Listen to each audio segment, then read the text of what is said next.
All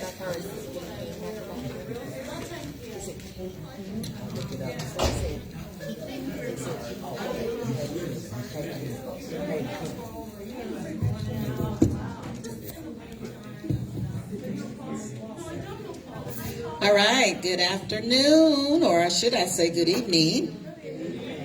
So we want to go ahead and get started on time. It is 5 o'clock, and we just want to, first of all, thank you all for coming out. And we want to thank our middle school principals for having us out here. Ms. Walker and Mr. Skinner, thank you so much. And you know, if we can get a shot of the beautiful setup in the back. That was nice for our students and staff to have that for us.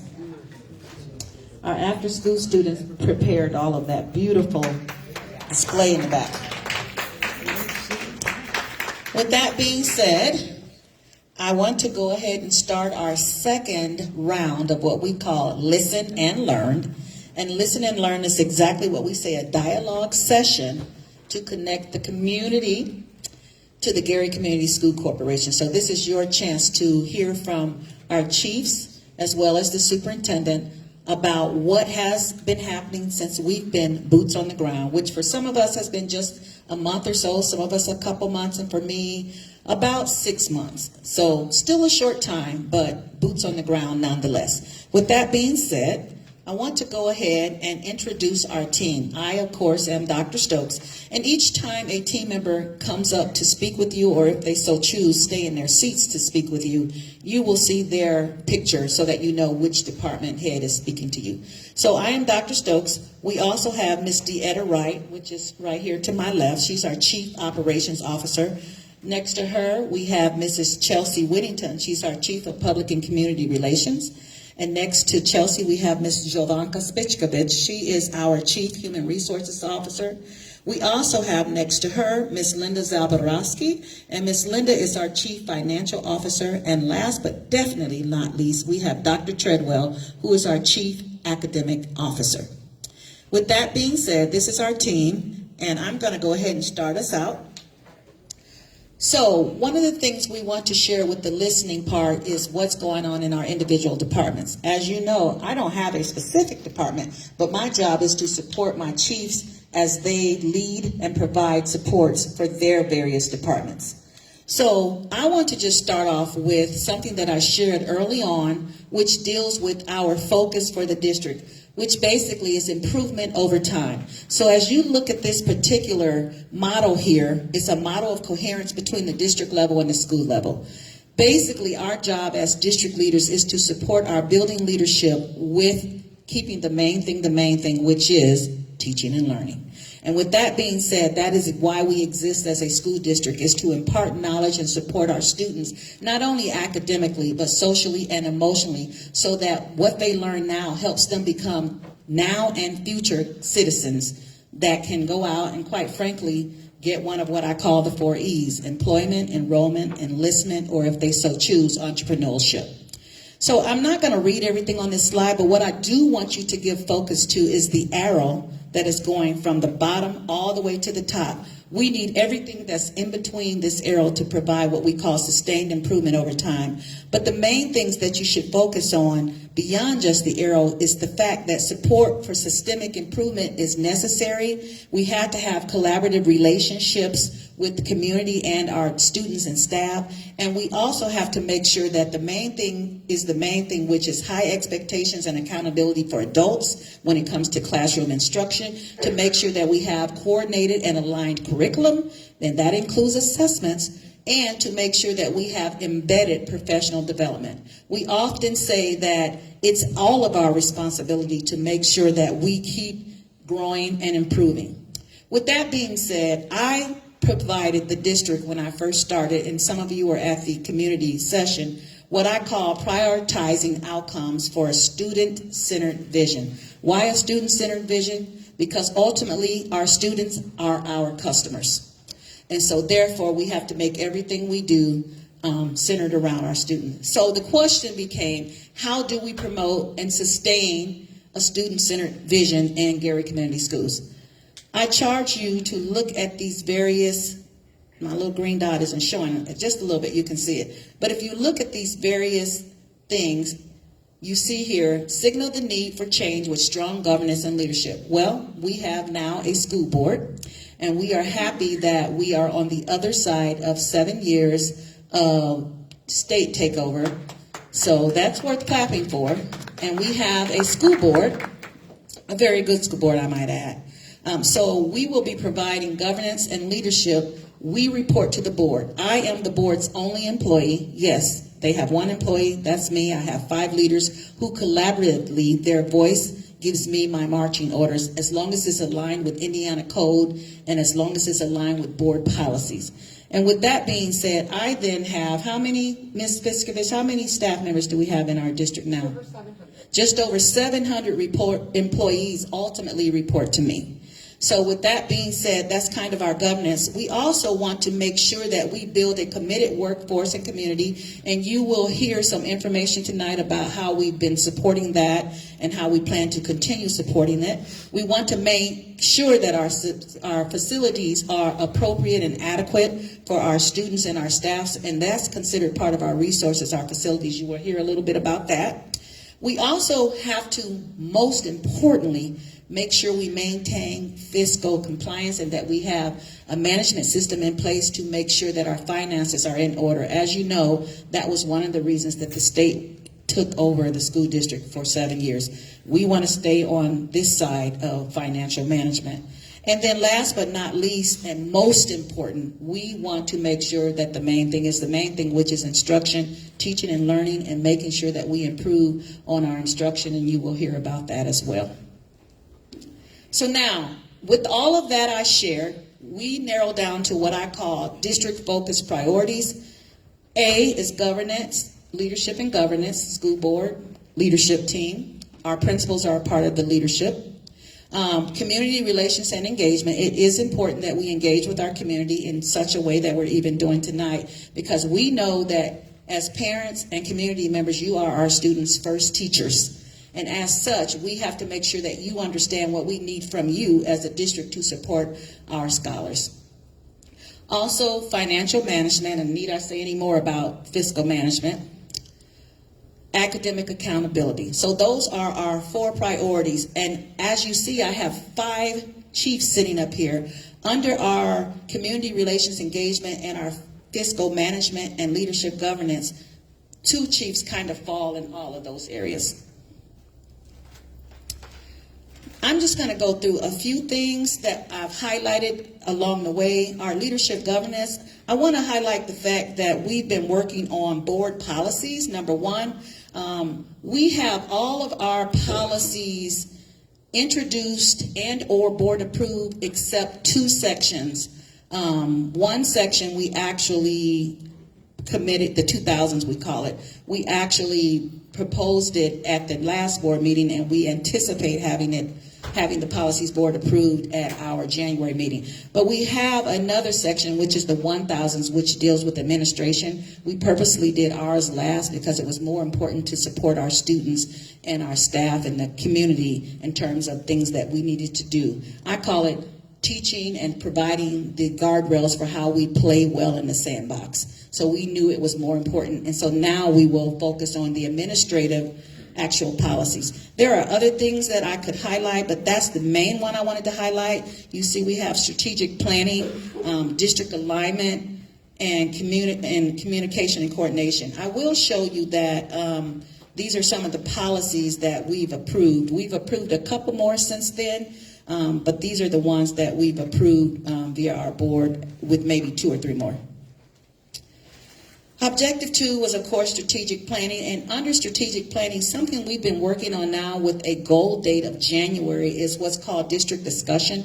I don't know how many of you remember, but several years ago, district discussion used to be mandatory. It was required by Indiana code. But the code changed, and it now says that districts may discuss, and we can discuss things that affect our students, our staff, or how we support them in the classroom. Those are typically things we discuss. We don't discuss things like salaries or benefits. Those are things we call negotiated. Those are negotiated things. So in discussion, we talk about curriculum, things that impact the classroom, our students. And we have a choice to discuss. We don't have to, but we believe that it's a priority to hear from our teachers, to hear their voice. So we've made the decision to go ahead and begin to have district discussions. So we're working on that. Of course, building our leadership team. I'm happy to say that I've got all my chiefs in place. This meeting that we're having today is the second of our listening and learning, but we had to wait until we got every chief on board. Dr. Treadwell, how long have you been here? Since October 15th. Since October. So see, not every chief has been here since July, and so we had to plan this after every chief is on board. Of course, board governance, family and community relations. We've got a department head now who will do a great job. You all know Chelsea, right?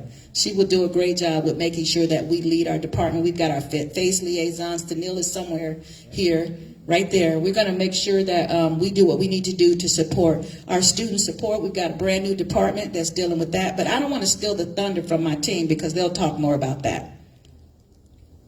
This is our org chart, and you can always go onto the website and look at this if you want to see the org chart. But basically what we did was we tried to put all of the positions and put the names of the people. We still have one position open. We have a chief technology position open, but we actually have a great leader who's at this time kind of supporting us in our leadership there, and that's Mr. Vincent White. But there again, I don't want to steal the thunder from my other departments, so I won't necessarily just talk about this chart. You can go onto our website and see it. I'll give you a minute. I see you want to take a picture of that.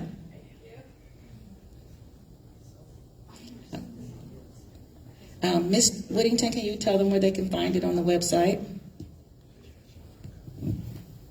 It's most likely under,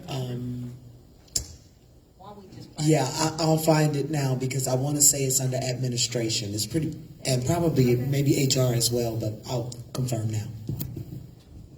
Thank you so much. So that was our objective 3, which was district alignment.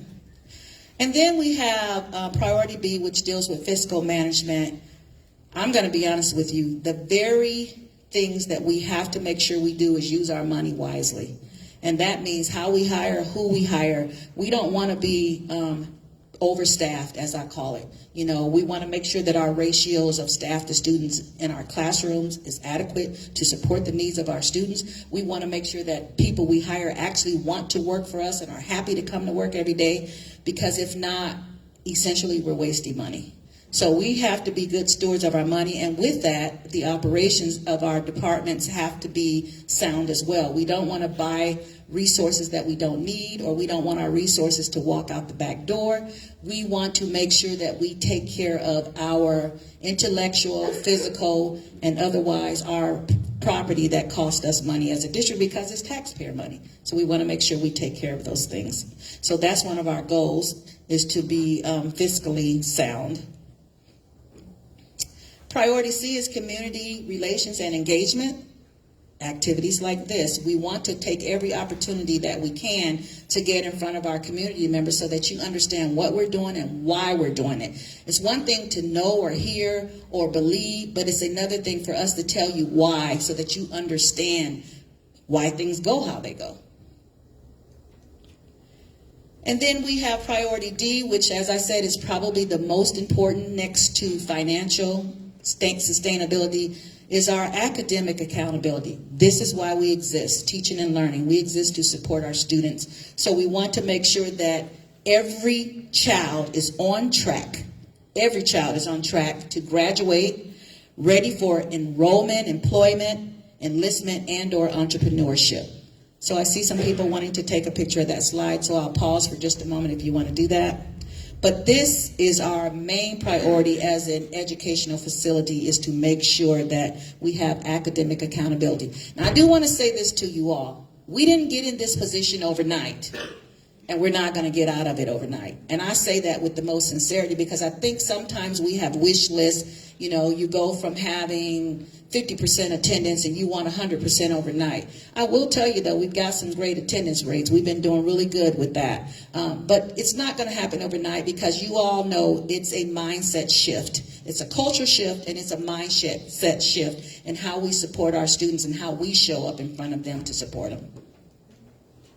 With that being said, I am going to pass the baton and have Ms. Zaborowski share.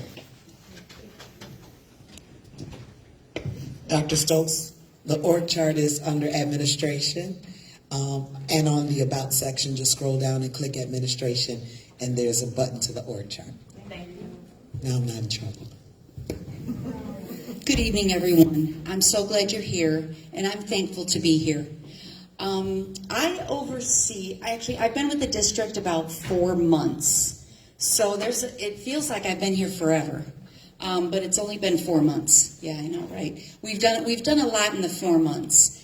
I oversee the financial business aspect of Gary Community School Corporation. Also, I oversee the food service department and the transportation and the theater guild. So it's kind of a combination of a lot of things, and they all relate to finances. Everything costs something. So that's kind of how Dr. Stokes distributed some of the responsibilities. I have a very wonderful team. I could go over their individual names, but I think you can see it on the org chart if you wanted. But I have several key people that without them, I could not do what I'm doing.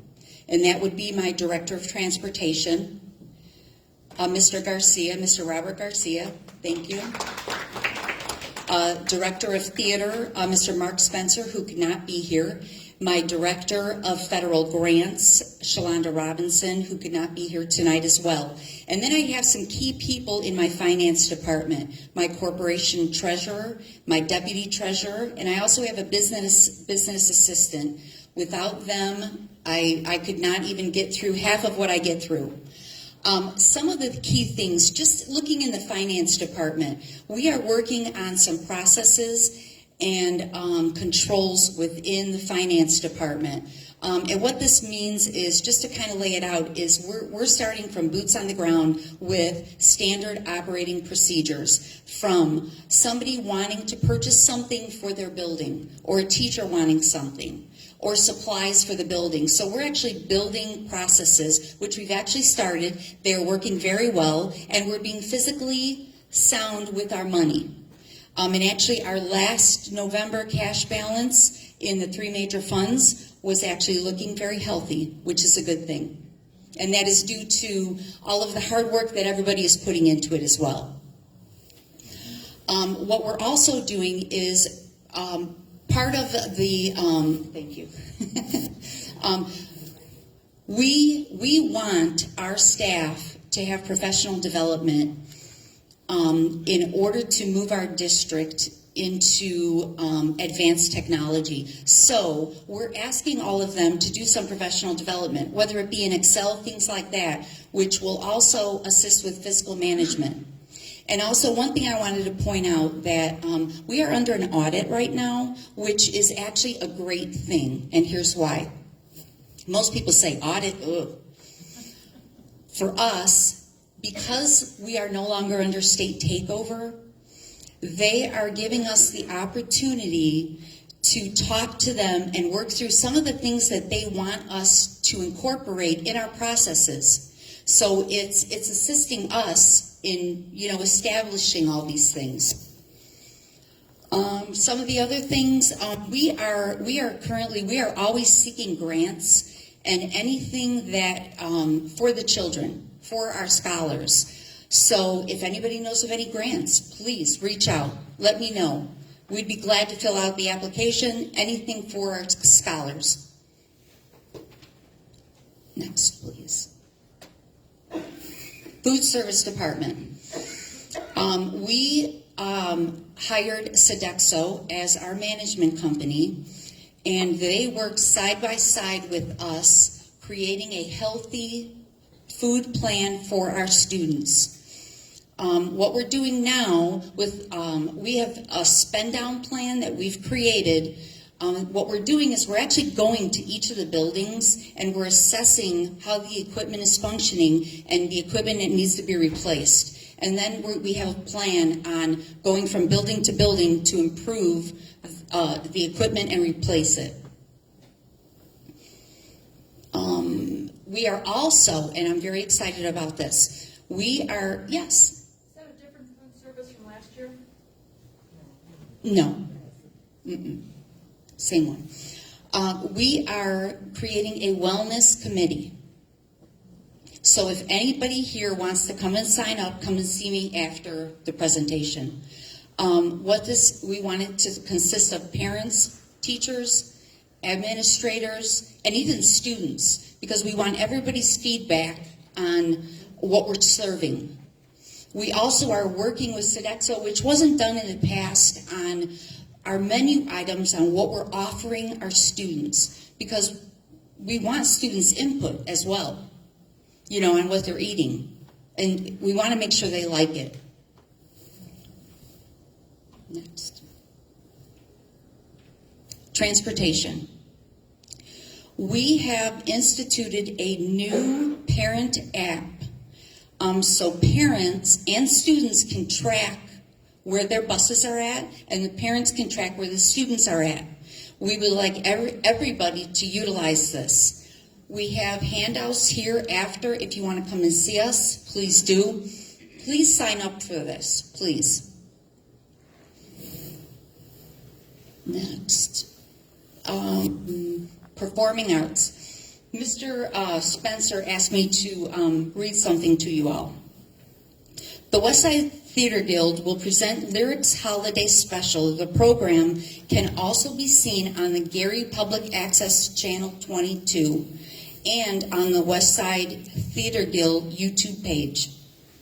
Looking ahead to 2025, the Guild will present the Peking Acrobats of China on February 27th at 7 p.m. at no cost to the public. So please come and support our students. Mr. Spencer is very passionate about this program, and the wonderful thing is it is no cost to the public for you all to come.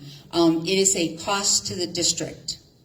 So we do this, and they put on a wonderful performance. Our students do, so please, always come out, look at our website, go to the Theater Guild, look and see what we have upcoming events. I think that's it. Thank you.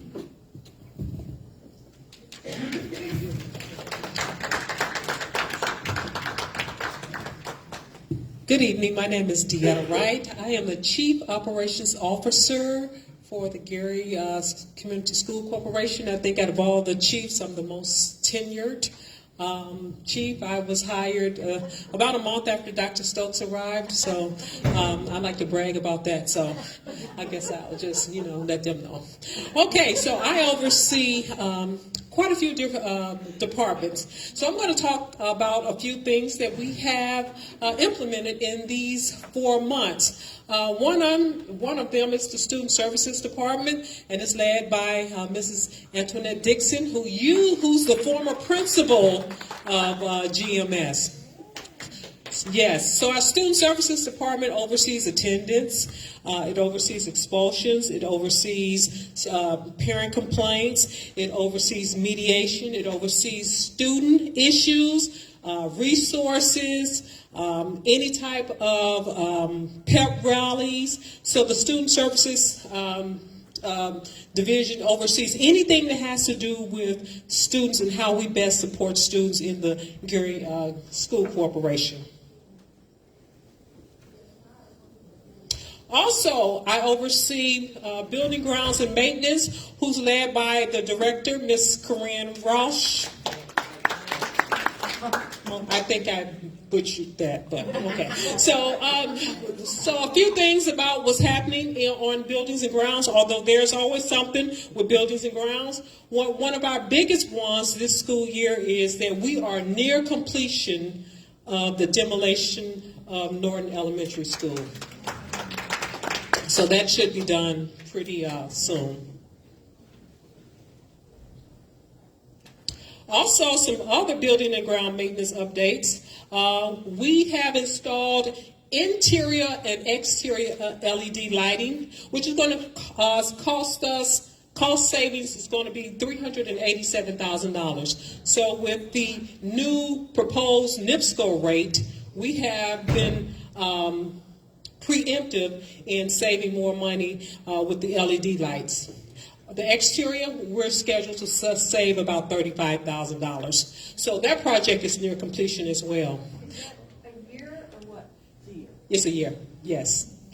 Also, I oversee the security department, which is, the director is Mr. Cliff Codwell. I think he might have stepped out to take a phone call, but we have installed security and BGM vestibules in all secondary schools, which means that in order to get into the school, you have to be buzzed into a secured location, and then you're allowed to come into the building, which is an extra security measure for our security schools, secondary schools. How many secondary schools do we have? We have 1 high school and 2 middle schools. And the middle are considered secondary?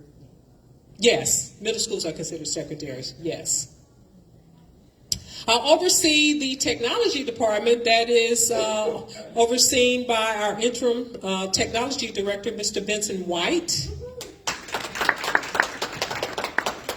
This school year, we have purchased approximately 500 additional Chromebooks and iPads for our students. We're a one-to-one district. That means that every student in the Gary Community School Corporation has access to a technology device.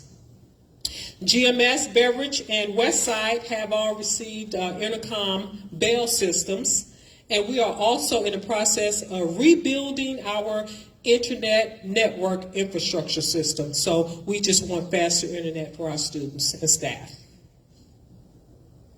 Athletics, Mr. Hank Highlander could not be here today, but he oversees our athletic department. As far as our athletic department, we have improved middle school equipment. We're expanding our middle school sports, and definitely, I'm sure some of you all may participate or attend those Saturday elementary basketball games. I hear they are packed. I hear they're packed and they're exciting. So Mr. Kylander could not be here, but we're expanding our elementary athletic offerings. And also I oversee the Gary Area Career Center and the Gary Virtual Academy.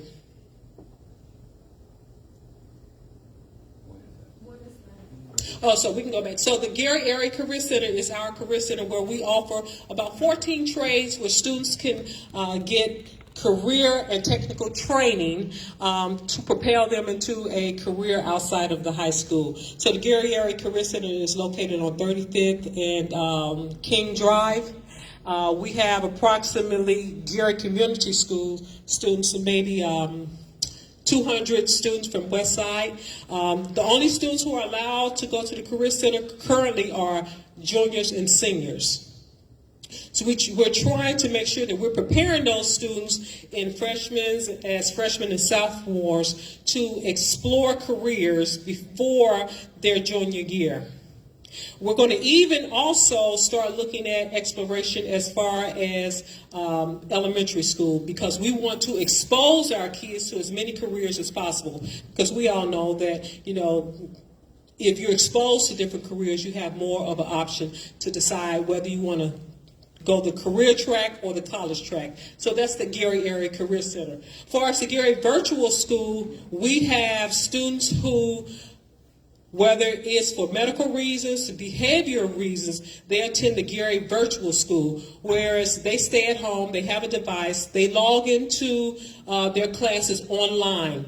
So the high school students have an online platform, whereas the elementary and the middle school kids, they usually have the one-to-one synchronous instruction. And when we say synchronous instruction, that means that that's real-time instruction. That they have a live teacher, the teacher logs in, and they teach them their courses throughout the day. They are expected to be online at normally the same time their school is open. So, for example, if it's an elementary student, school starts at 7:30, and the students get out of school at 2:30. So students are expected to be online from 7:30 until 2:30. Right now, we have approximately 51 students enrolled into our virtual academy. Yes. Where can we find a list of the career paths that are at the Gary Career Center? The career paths? Yes, the training that you have there. GarySchools.org, you click on Gary Area Career Center under our And list of those, schools. Yes. Okay, and those that go to virtual school, how much, you said how many are in that program? Currently, we have 51 students enrolled in the Gary Virtual School Academy. How do you get approval to take online school like that? Well, the parents have to submit an application to the virtual principal. The virtual principal looks at the application, and then, because I oversee the program, I have to either approve it or deny it. So let me be clear. We prefer that students receive in-person instruction. We prefer, that's our preference. But we do realize that there are occasions in which the virtual school will best serve the students. Do they have to have a mentor in the home while they're in school? Like if they were in a freshman year, could they be home by themselves, not paying attention? Just kind of curious how you kind of track that. I mentored to some foster kids during COVID, and I was sitting there, and it was a hard task to keep Yes, focused. yes. Well, as far as the parents been home, they have to fill out the application, and we assume that they're responsible to make sure that their kids are online and receiving the information that they need from their teachers. We also take attendance as well for a virtual academy. Yeah, thank you. Yes. Any other questions? Yes. What's the makeup of the kids who go to Virtual Academy? Who are they? What's their thing? It's attendance, it's probably... Oh, it's a combination. The actual percentage of kids who are there for medical, I'm not sure, but I do know that we have some kids that the virtual school is better suited for their needs behaviorally. So it's behavior, it's medical. What else? It's It's a multitude. a I multitude, know, but I was yes. just looking Of for what's what they are. some So guidelines. so What is it besides those it's two? really on an individual case by Yes. case because there could be some things that are not medical or that are not behavioral, but for other. It's based on an individual case, and we can get more information for you later. I'll make sure that we do that.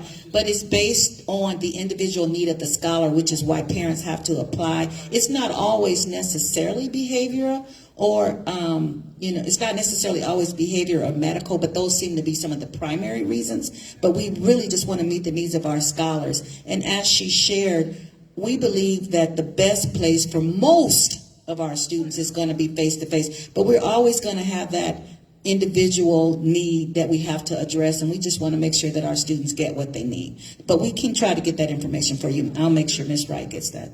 How similar to that is homeschool?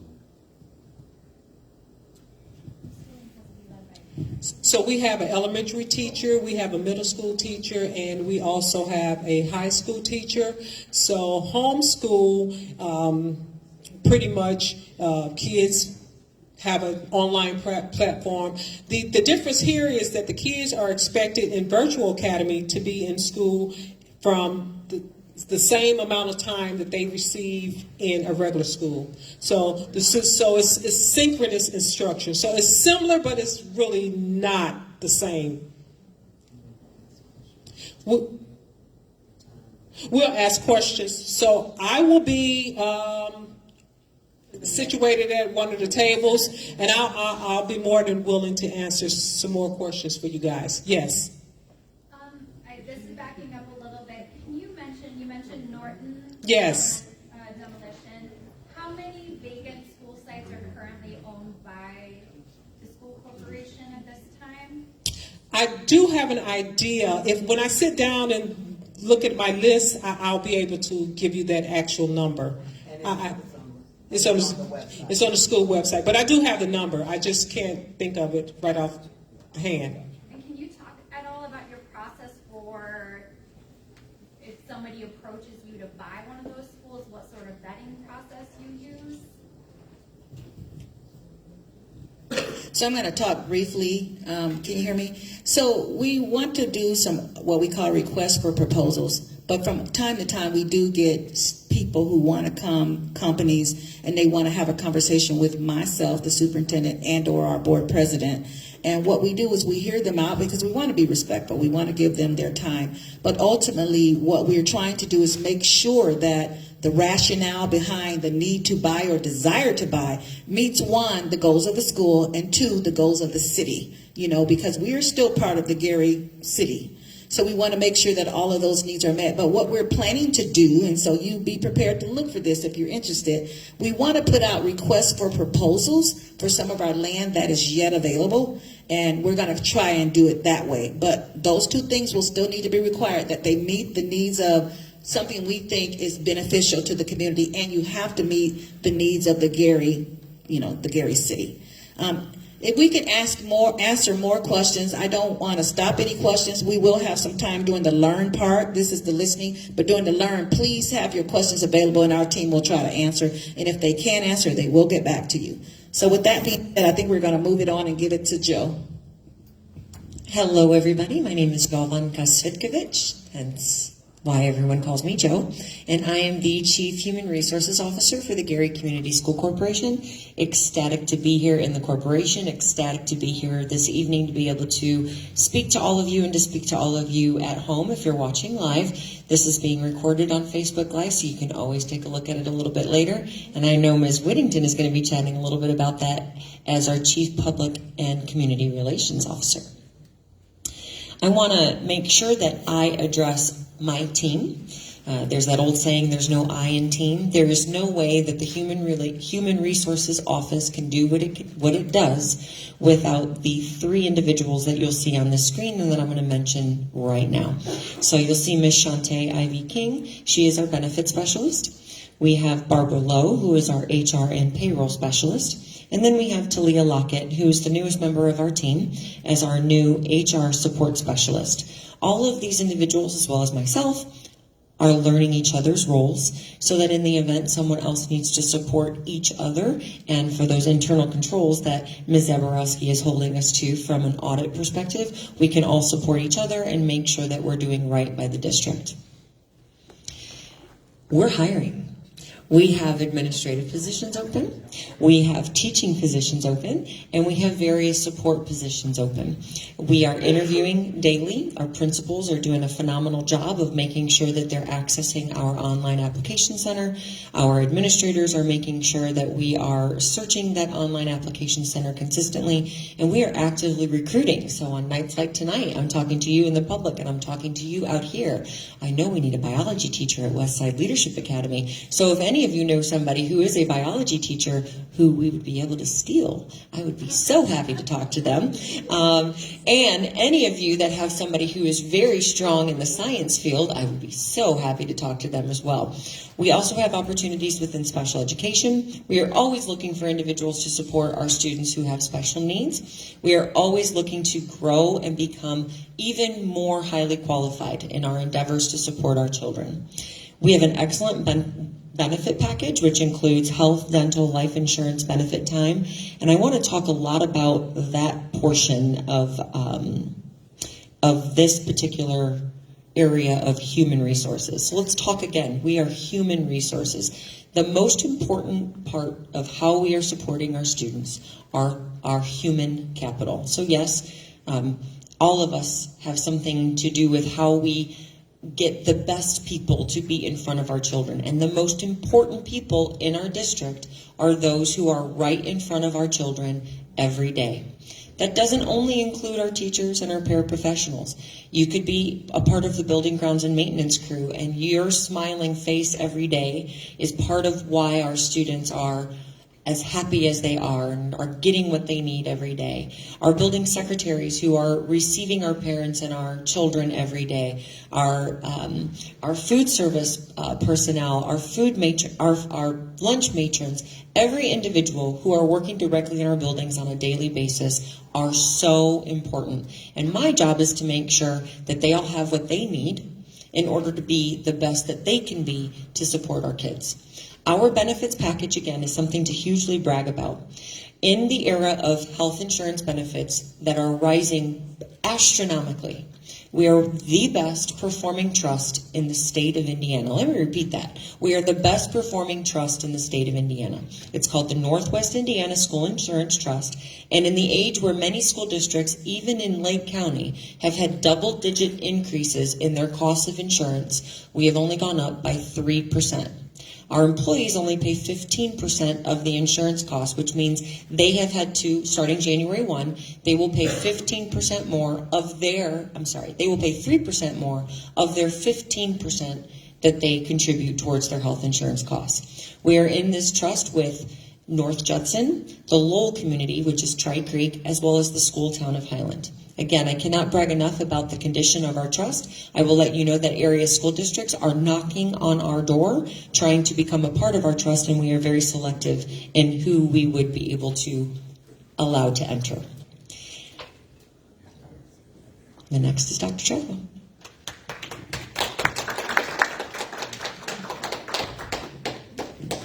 Okay, so I am standing between one other person and your question. Get you. Okay. I am Dr. Cynthia Treadwell, and I am the Chief Academic Officer for the Gary Community School Corporation.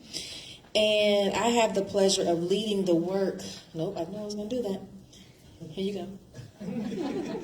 Yep, I'm always going to go backwards. I have the pleasure of leading the charge of really driving the academic change and the academic growth for the district, working alongside some amazing individuals in our department. They're not here this evening, but I will shout out Melanie Morris, who oversees our professional development department. And we are in the process of hiring, as Joe mentioned, a director of curriculum and assessment. Why are those two roles important?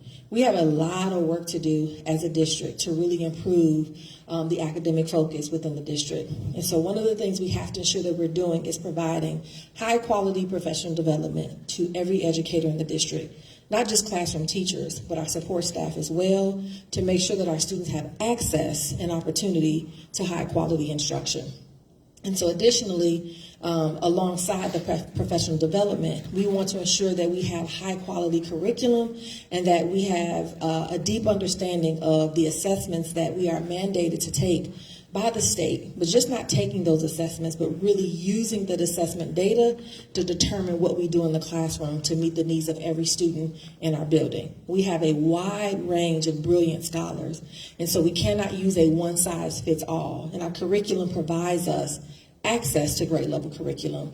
But from there, we want to begin to delineate and differentiate instruction so that if you need supports at a different grade level, teachers are apt and able to make those pivots in their classroom so that every student feels like they're an amazing scholar, because they are. So we have 3 tenets that we're working on: driving instruction and what's happening in that instructional identity in the classroom, really that assessment piece, and then last but not least, making sure that every classroom has access to a high quality curriculum. You want to keep going? And so we have 3 goals that we're trying to accomplish within the district. And Dr. Stokes has so eloquently called them the 4 E's. Let's see, can I quiz you guys? Do we know what those 4 E's are? Let's go. What you got? Entrepreneurship. That's 1. Enlistment. That's 2. Enrollment. That's 3.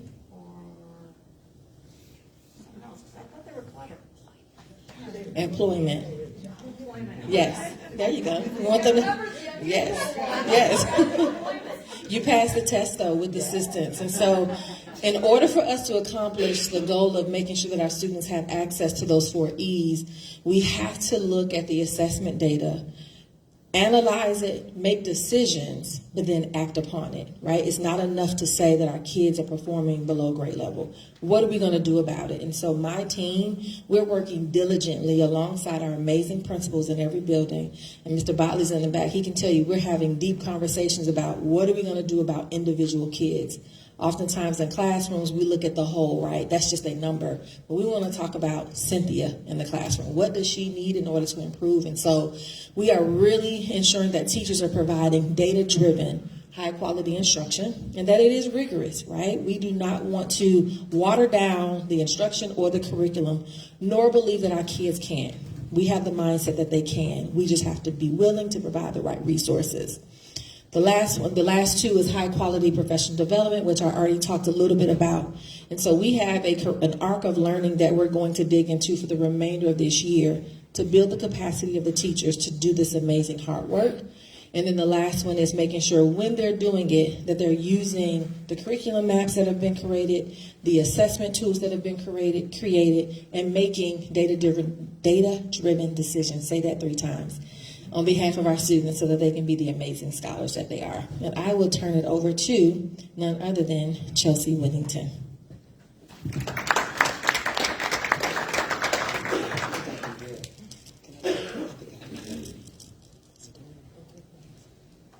Good evening, everybody.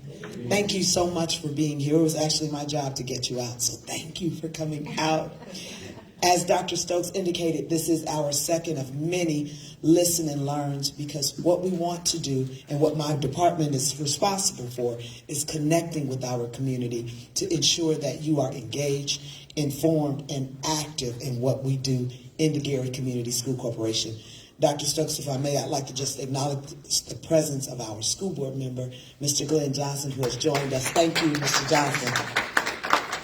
They represent an arm of us that's community focused as they host their meetings in public for us to learn more about the activities taking place in the school district. So we appreciate you for being here. So public and community relations has a lot of different tentacles. And I love that about what I do, because it gives me the opportunity to meet our community stakeholders where they are. Ray, you might read the newspaper. Miss Dixon, you might listen to the radio. Mr. Garcia, you may like to go on social media. Daisy, you may like to come out and be face-to-face with us, or get a robocall, or read the marquees or the newsletter. We have all of those things, and I certainly don't do that alone. So I want to talk a little bit about the team and some of the things that we do in the different forms. Let me start by talking about our FACE liaisons. Family and community engagement. They are the face of our buildings. And our FACE coordinator is here. I'm sure you know her. Mrs. Foster Millsap is here tonight. She is an individual who will pull over in the middle of the street. If you want to enroll your child, she will pop the trunk with a charged laptop and enroll your child on site. And we are enrolling. For those of you watching at home, we are enrolling. Go to garyschools.org. Okay. In every building, there is a FACE liaison. We have a few others here tonight. Can you raise your hands, ladies, who are here at representing the various schools? And the thing I love about the FACE liaisons is no school is the same. They recognize the needs of our families and parents in that school, in that individual community, and they know them by name, they know the children, and they know the needs. We're in the season of giving, right? So if a hat, a scarf is needed, right, Ms. Millsap, a coat, a word, an extra apple in the lunch, whatever, the FACE liaisons are there to assist parents and guardians and family members in connecting with the schools. And I'd like to clear a misnomer or a fallacy about our schools. The doors of our schools are open. We want parents to come into classrooms and visitors, but we have policies and procedures and background checks, because our children are our most precious asset, and we watch the news. We know we have to protect our schools. So like the vestibules that are installed, the buzzing in, the copies of your license, the background checks, we do those things to ensure our scholars are safe every day.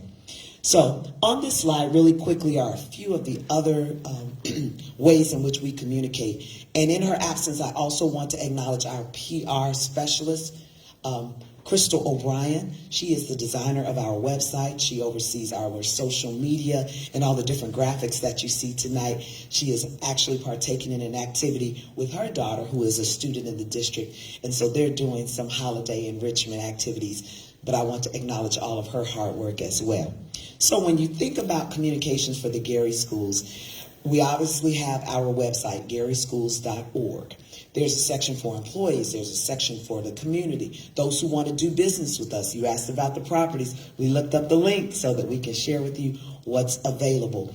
And we're constantly looking for feedback when it comes to that, because we want to make it easy to navigate, where you can find the information, or if it is not there, we want to make sure that it is uploaded.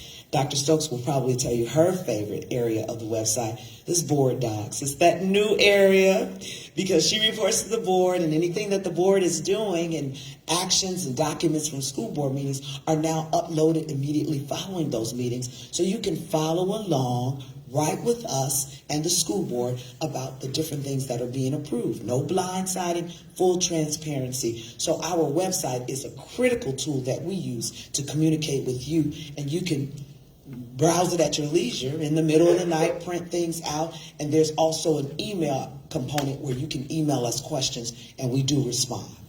You can also request a transcript there and other records and things of that nature.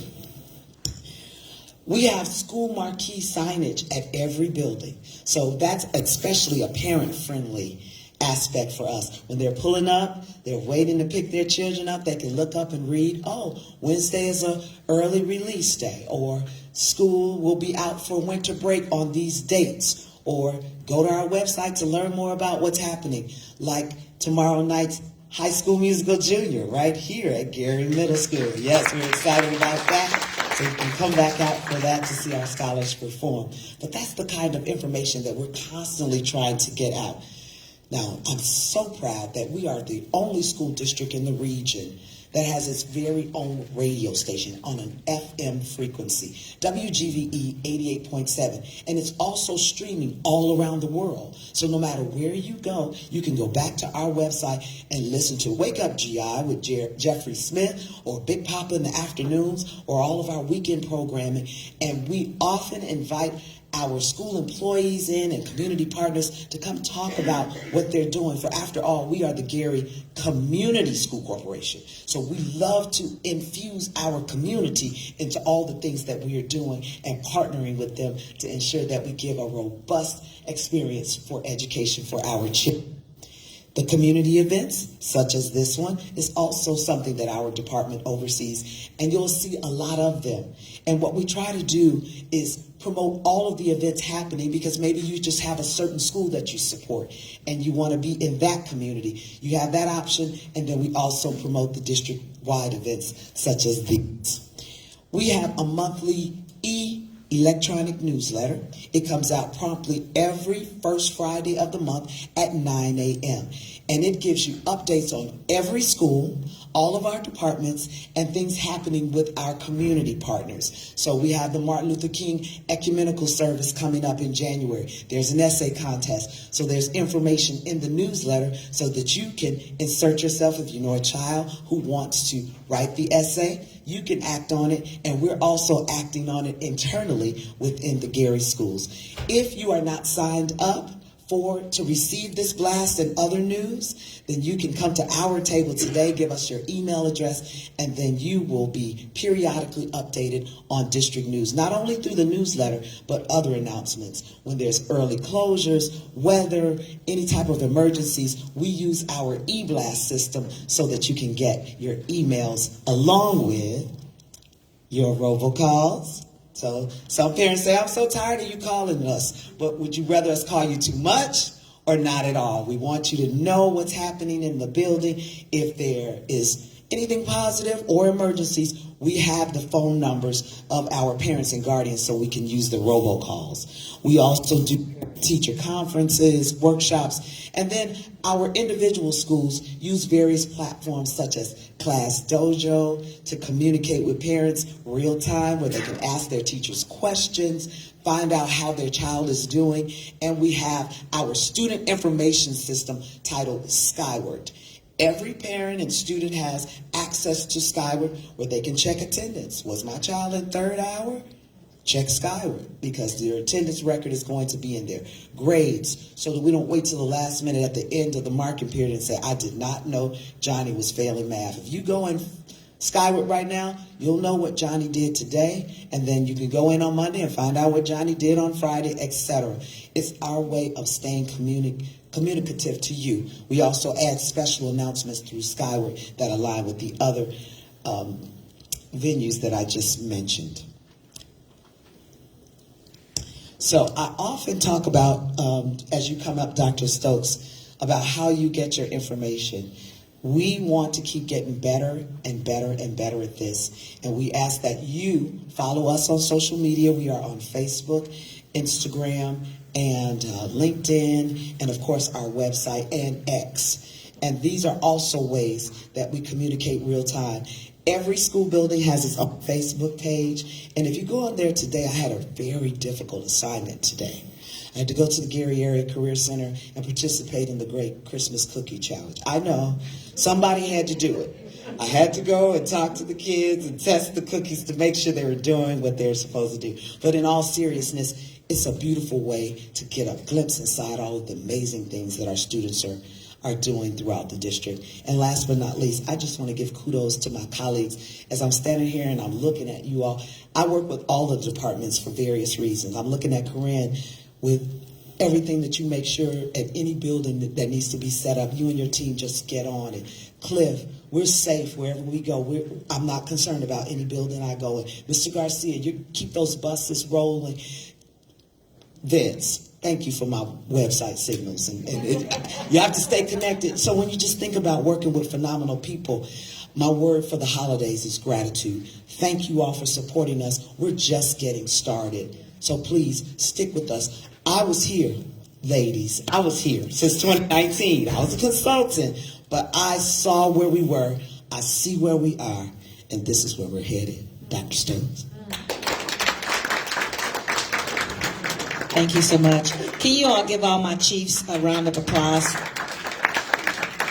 I will share that as we move from meeting to meeting, no two meetings will be alike, because as things change, we may add information at the particular meeting. With that being said, that is the listen part.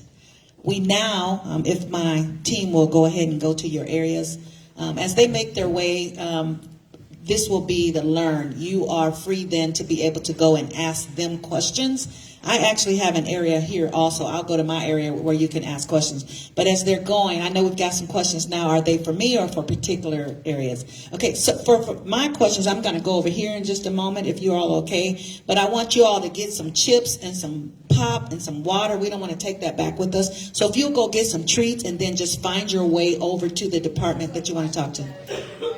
Sure. You said that your main goal is the kids graduate. Is that the only main goal for No, we want everything that we do to lead to graduation that will allow children to be a part of their future, which we deem as being able to have employment, enlistment, those four things that we talked about.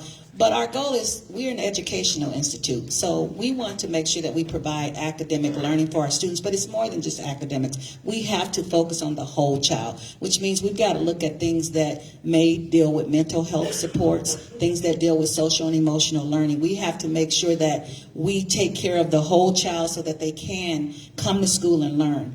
The main focus, probably when you think about academics, is literacy. Because reading is the key and the gateway to life. We all know that. So when we say graduation, all of those components will lead us to graduation. I can't say that it is the main and only thing, but it is our goal that all of our students be able to be graduates of Gary Community School. How will you measure literacy improvement? Well, there are some ways to measure it that are in place now. I look at cohorts, and what by cohorts I mean what we do in K through 3, because Indiana academic standards really require that our students are able to read by the time they leave 3rd grade. But it's not a 3rd grade issue. It is actually to be honest, pre-K through 3rd grade, but we have to focus on K. We do have pre-K, but the focus starts in kindergarten, 1st and 2nd, because pre-K is more of learning about socialization and, learning things that you need to do to be able to be successful in school. But the true learning beyond what parents do at home for us begins in kindergarten through 3rd grade. So we measure milestones at each of those grade levels. There are core basic things, and I know Dr. Treadwell could probably share more if you go over to her area, but there are some basic things that students have to know at each grade level, and we measure by various assessments that we have to see if our students need to catch up, keep up, or move up, if they're on target or not. We're looking at those things through some of the assessments that we provide for them and interventions. Yes, ma'am. that more people didn't come. I certainly tried to get them, but a lot of us are on. We're regular to see each other at the Miller Community. Miller Citizens Corporation. Thank you. Okay. See how well we get along? She finishes my sentences. So I think some of us would rather be able to hear common questions for a while. And if you think it's too specific, say we'll take that one aside. So Because I think there's general things like, say, why aren't the libraries open? Or other people, and we don't want to split up into individual stuff. We want to be able to ask. And I respect what you're saying, but I do want to be true to what we advertise, because we've also got people who are on the media. We don't mind taking a few more questions just collectively, but I want to make sure that nobody misses out on an individual question that they may not want everybody to know that they're asking. Because we do have people who ask questions that they don't want everybody to know that they're asking that question. Ask those later, but the people on Facebook can only hear the ones we ask. They're not going to get any of the individuals. Here's what I'm going to do, because I want to be fair to what we advertise. We will take 5 minutes of questions with everybody, and if I've got people who want to ask individual questions, I do want to be respectful and give them that time, because that is what we advertise. So we'll do that. You can ask your questions as a general group, but I don't want to not be, fair to what we advertise. So go ahead and ask your questions. I'll just put the mics over here and we can answer those questions. Where on that flyer did it say we weren't going to get to ask questions in a group?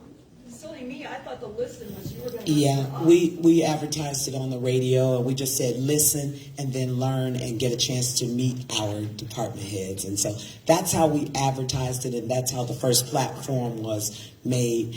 And a lot of times we said we don't know who department heads are. We don't know who these people are.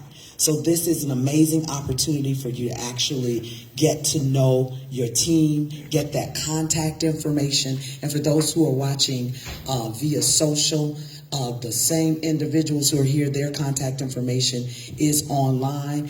And the good news is this is the first of many. So as we continue, the dynamics may be different in various places in the different schools. We are also looking to partner with the city officials and do some things with our council representatives, where that platform and layout may be a little different based on the council person who may be running that meeting. But at the end of the day, the ultimate goal is for you to connect with our district team members so that you can get your questions answered and become more engaged. Are there any other general questions? Melvin, hi, good to see you. Good to see you too, Chelsea. Good luck. Thank you. And I want to congratulate everybody. I know you guys are just starting to form your organization and make everything work. I know you guys are working hard. I just like, on some issues, to have a little bit more detail. For example, with the curriculum, right? I know you guys got to start where you start, but I know where we started, but where are you going to finish when it comes to curriculum? Because I'm interested in critical thinking. Okay, where does that come in anywhere? So in each curriculum, there's aspects that require students to respond to questions that promote critical thinking. And so whether it's our math curriculum, our literacy curriculum, it's how teachers question within the classroom, how students are dialoguing. So it's not a separate, critical thinking wouldn't be a separate curriculum that we would purchase, but we would encourage teachers to engage in conversations and dialogue with students in the classroom. Creating space for inquiry-based learning, project-based learning, where students are engaging with each other. Even just the other day, we were at Bailey STEM Academy, and a teacher was explaining how deep students were going into a conversation around a content that they were unpacking, but it was all through project-based learning, and all of that requires critical thinking, because in order to dialogue with each other about what we're learning, we have to begin to think critically. How rigorous is that, and how continuous is that? So it's ongoing. So that's connected to the professional development that we're providing teachers, giving them feedback on what we're noticing in the classroom. And as we're collecting that data, we then can determine what additional supports they may need to make sure that we're going deep and not wide, that we're providing students access and opportunity to have those conversations that require the critical thinking skills that they need. The additional piece is the 4 E's that we have focused for our graduates. It requires us to make sure that in the classroom, teachers are not doing all of the talking, and that we're providing space for students to share what they're learning, not just with their peers, but also with their teachers. And so it's an ongoing process. And as Dr. Stokes said, it's not a target that is moving, and it's not an end goal. Like we will know that our students are critical thinkers by. It's really about making sure that in every classroom it's happening on a daily basis, and that we're promoting it through rigorous conversation and curriculum. There's two hands, one in the back and then here. So last year, there was a lot of conversation happening within the district about potentially closing the middle schools and doing some reconfigurations. So I wondered if you could speak to whether anything like that is on the table again. And secondly, and sort of relatedly, I wondered if you could speak a little bit to how referendum funds are being used and what sort of happened to the slice of that where there were people from the community meeting and we're supposed to be advising about how some of the funds were going to be used, because it seemed like all of a sudden those meetings stopped happening. The ambassador. Yeah, and so I wondered if you could, those are like big picture district sort of questions, and I wondered if you could answer those questions. So that's 3 questions. I'm going to answer one or attempt to, because a lot of this did happen pre everyone who's here. So I will try to answer the first question, and then I'm going to give it to Linda, Ms. Zaborowski, to answer the question about what we do with referendum funds, and then Ms. Whittington Chelsea will talk to you about the community question that you asked. So basically, no, we have not had any conversation about whether or not we were going to move. I believe what was shared was our middle school students to the high school. We haven't had a conversation about that. There hasn't been at this time yet a need to have that conversation, but I do need to speak to when there would be a need to have that conversation would be based on a couple things. One would be facility usage. What's best to make sure that our facilities aren't being underutilized. There is some legislation that's out there, and I can't call exactly what it is, but as superintendents, we talk about these various things that are coming down the pike. There is some conversation about making sure that our buildings are not underutilized, and if they are, partnering, and we want to make sure that all of the students who are in our building are actually our students. So we haven't had that conversation. I can't say that somewhere down the road we would not have it, because we also have to think about being fiscally responsible. And as many of you know, and some of you have asked the question already, we've got land, we've got facilities that we still have to oversee, and that costs the district money. But at the end of the day, ultimately, the most important thing is that we provide a place for our students that's academically feasible to meet their needs. So I can't tell you that we would not have that conversation. There's a lot that goes into that. If it was a financial situation that we felt like we were falling into, or if we didn't get our referendum for some reason and we had to talk about those things, we would. But right now, no, we have not had that conversation. So in order to answer that question, what we have done is, I'm not sure about the meetings that occurred. I was not aware of them, but I will do a little bit of research on, Chelsea. Okay. So the referendum money is used for several different purposes. We use it to pay teachers, our core teachers. I don't have a list of those names as of right now, but it does pay teacher salaries. And then it also facilitates some of our operational needs. And that could be actually things in the building, equipment, repairs, things of that nature, but also some of our support staff that helps with the operations of the building. So the money is being utilized for those 2 purposes. Does that answer your question? Okay. There is one more, but Chelsea's going to add that. There was the extracurricular piece when we talked about wanting expansion of programs, which I'm sure you all are witnessing. We talked about facilities improvements when we talked about the repair of roofs, the track, all those types of things. So for those of you who know me, I was here during the time when I was out knocking on, you probably saw me on your doorstep asking you to vote for the referendum, and it passed successfully. And that community piece was implemented by the manager of the MGT at that time. And it was helpful when we were deciding what those dollars were going to go to. And there was an indication that we would come together again and talk more about how those things were progressing. But as you can see, that leadership team is no longer in place. However, what I see as mirroring some of those types of things are the district discussions that will be coming down the pike. And it's referendum and beyond, right? So we'll be able to talk about how are our dollars being spent, not only just with the referendum dollars, but 1065. And then we'll have those, as Dr. Stokes calls them, courageous conversations about, well, what does that look like down the line, right, Linda? Do we need another referendum? And all those tough conversations. And I will just share with you what I'm seeing from the team that is now in place.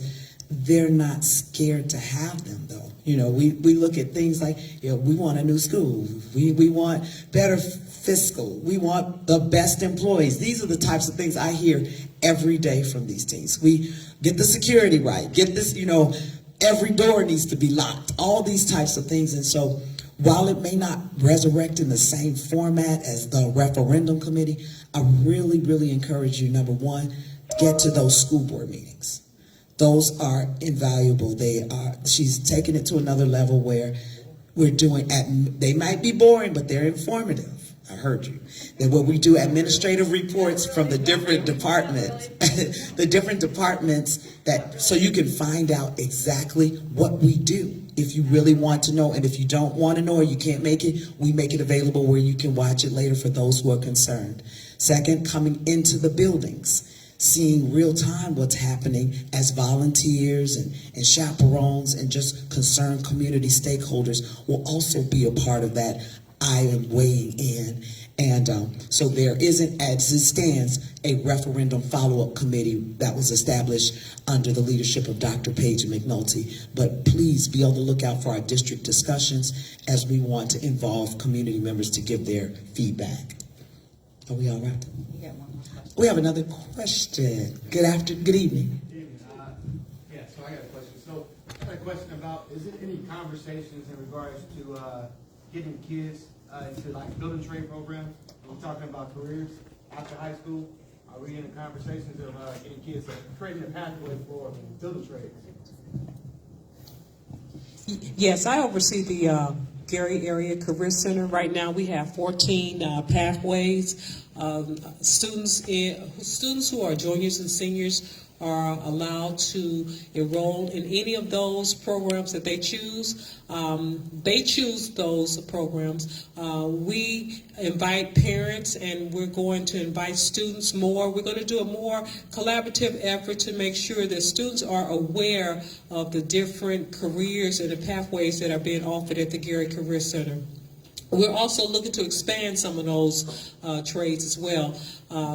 We just have to make sure that we have the qualified staff to provide that instruction for those students to receive their pathways. So yes. Can I add on? My name is Deetta Wright. I'm Chief Operations Officer. Deanna Wright? Deetta Wright, yes. All right. So if we have a second after Yes. the meeting, I want to definitely talk to you. Absolutely. I also have some things I want to actually provide with the Chris, and I've been trying to schedule meetings. You know, my schedule is busy, but I do have like things like PPE when it comes to like the carpentry program. I wanted to provide those kids with that to help kind of get that program off the ground. Coming from the Gary Community School Corporation, I grew up, went to all these different schools, and I've seen a lapse of kids transitioning into the building trade, coming from the field. So I'm really passionate and adamant about bridging that gap, because I'm seeing it in a lot of other communities. Kids are transitioning into the building trades programs, but I'm not seeing it from Gary. Yes. So easier said and done. I understand the resources. I completely understand that. So I'm just letting you know you have my help. Just communicating with the things that you see that we can help. Just communicate with you, because you have a lot of different people, in leadership roles that's going to help the community. So I'll definitely love to get with you after this meeting. Absolutely. One last question. Yes. Ms. Tendo? Thank you so much. Good evening, everybody. We speak highly of our scholars, but there's so many students that seem to be handled with the practice of kicking out, dropping out, and flunking out. there's too much of the kicking out that's going on in our schools, and it needs to be addressed. And it needs to be. You said there's too much, you said kicking out, dropping out, and flunking out. So many of the, yes, May I go on? please. Other questions? Tell me, please, what new tools of development for meeting Indiana's third grade reading requirement? What new tools have been put in place? And you said during your initial statement, Dr. Stokes, you used the term truly our students. You made reference to the student population, and you indicated that, or implied that some of the students may not be ours and others are.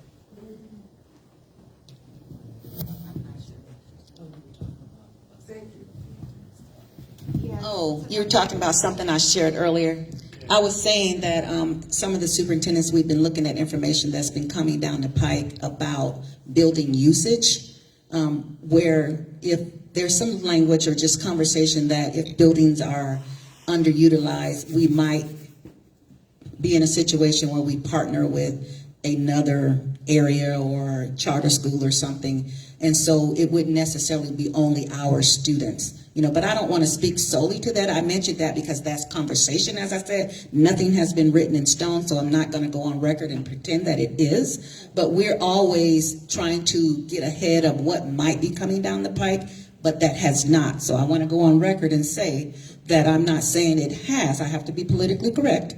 That it has. So you're referencing a statement that I made about our students. I want our buildings to be utilized with Gary Community School students, but if we have to partner, we'll do it and we'll support and do what we have to do. But nothing has come down legislatively to say we have to do that. And I'm going to pass this down for your other questions so Dr. Treadwell can assist.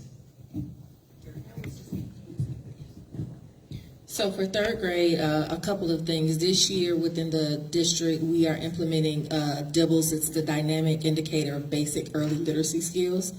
And so that assessment helps us determine where there might be instructional gaps for students concerning literacy, so that by the time they get to third grade, we can close that gap by ensuring over time that we are providing interventions. The assessment tells us exactly where they have instructional gaps, whether it's phonemic awareness or phonics, comprehension, or other early literacy skills that they should have that they might not have. And so in order to do better at performing on the iLearn, we have to ensure that students, or iRead for third grade, we have to ensure that they have those early literacy skills. And so what we're training teachers on is how to pull small groups of students to provide them what they need, assess that progress if they're making growth, and I think Dr. Stokes said it earlier, keep them moving if they need additional support, providing that so that we can close those gaps. And so all of our K-5 schools implement that assessment. One last question.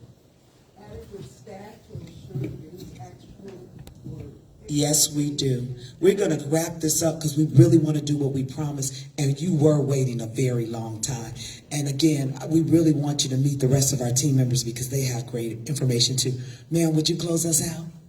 You can answer my other questions. We're going to do one so we can be fair, and if you have additional ones, we ask that you address them over there. I just want to know, who do I contact to be a volunteer to get the background check? Oh, okay. HR. All right. Thank you all so much for coming out. Our team is waiting for you, and they have treats at their tables. That's another reason to go over there just for that. And please watch our website. Happy holidays, and thank you for coming out and share this video, everybody.